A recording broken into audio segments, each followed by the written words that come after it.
Hello বন্ধুরা, আশা করি আপনারা সবাই ভালো আছেন। আজ এই বড় বড় কোয়েল পাখিগুলো নিয়ে চলে এসেছি। এই কোয়েল পাখিগুলো, একটা কোয়েল পাখি কিন্তু 20 জন মানুষে খেতে পারবে, এত বড় সাইজ এই কোয়েল পাখিগুলো। আপনারা তো দেখে বুঝতেই পারছেন কোয়েল পাখিগুলো কত বড় বড়। তো এগুলো নিয়ে এসেছি আমরা মুড়ি মাখা খাবো এবং সাইফানকেও একটু টেস্ট করাবো। পাখির মাংস কিন্তু খেতে অনেক বেশি মজাদার, সেটা কোয়েল পাখি হোক বা যে কোনো পাখি হোক না কেন। তো সেই জন্য আমি আজকে কোয়েল পাখি নিয়ে এসেছি বাজার থেকে। কোয়েল পাখিগুলো কিন্তু আমি আস্তে আস্তে ভালো করে কেটে ধুয়ে নিয়েছি, ভিতর একদম পরিষ্কার করে নিয়েছি। এবার একটি প্যানে তেল দিয়ে তার মধ্যে আমি পেঁয়াজ, রসুন এবং আদা বাটা দিয়ে দিলাম।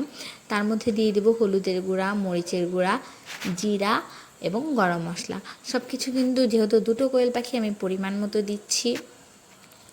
এগুলো সব কিছু দিয়ে মশলাটা কিন্তু খুব ভালো মতো কষিয়ে নিতে হবে। মশলাটা যখন আমাদের কষানো হবে তখন আমরা এর মধ্যে অন্যান্য যে উপকরণগুলো আছে সেগুলো দিয়ে দিতে পারবো। আমি এর মধ্যে দিয়ে দিচ্ছি একটি টমেটো এবং অল্প কিছু আলু। মুড়ি মাখার মধ্যে কিন্তু আলু খেতেও অনেক বেশি ভালো লাগে।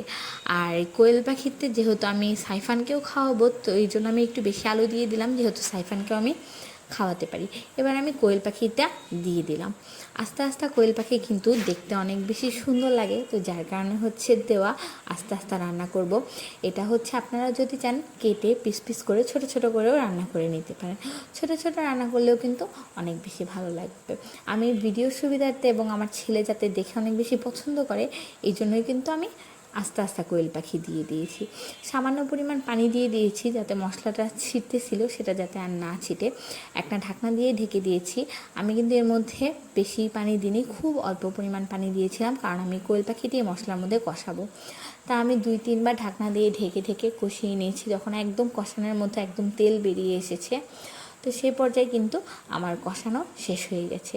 কোয়েল পাখির মাংস কিন্তু এমনি খুব নরম হয়, হাড্ডিও অনেক বেশি নরম হয়, তো যার কারণে এটা কিন্তু কষানোর মধ্যেই রান্না হয়ে গেছে। তো এই জন্য আমি এর মধ্যে এবার খুব অল্প পরিমাণে পানি দিয়ে দিচ্ছি। এবার পানি দিয়ে একটা ঢাকনা দিয়ে ঢেকে দিব। পানিটা শুকিয়ে যখন একদম তেল বেরিয়ে আসবে তখন আমি কোয়েল পাখিটি নামিয়ে নেব। তা আমার মাংস কিন্তু এখন প্রায় হয়ে এসেছে। কোয়েল পাখি কিন্তু একদম পানিটা শুকিয়ে মাখা মাখা হয়ে গেছে। তো এ পর্যায়ে চলে এসেছে নামানোর সময়। আমার মাংস এখন রান্না রেডি। আস্তে আস্তে কোয়েল পাখি কিন্তু দেখতে অনেক বেশি সুন্দর লাগছে। এটা খেতেও কতটা মজা হয়েছে তা কিন্তু আপনারা বুঝতেই পারছেন। তা আমাদের ভিডিওটি আজকে এই পর্যন্তই। যদি আমাদের ভিডিও আপনাদের ভালো লেগে থাকে তাহলে অবশ্যই আমাদের পেজটি ফলো দিয়ে আসবেন।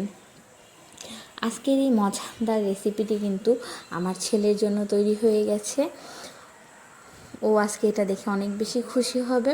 তো আশা করব আপনারা ভালো থাকবেন এবং আমাদের জন্য দোয়া করবেন, আমরা যাতে ভালো থাকি। আল্লাহ হাফেজ।